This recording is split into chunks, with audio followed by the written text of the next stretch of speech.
অনেকেই বলেন সিজারে কিসের কষ্ট, শুধু পেট কাটে। এমনটাই শোনা যায় কিছু লোকের মুখে।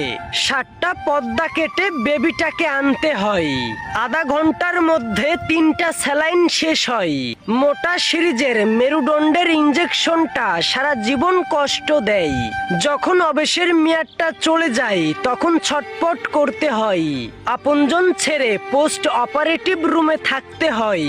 প্রতিটা মিনিট যেন 1 ঘন্টার সমান। সময় যেন যায় না প্রিয় মানুষদের মুখ দেখার জন্য। অস্থিরতা, ঘন্টার পরে ঘন্টা কাটা জায়গাতে কি যে কষ্ট বলার মতো না।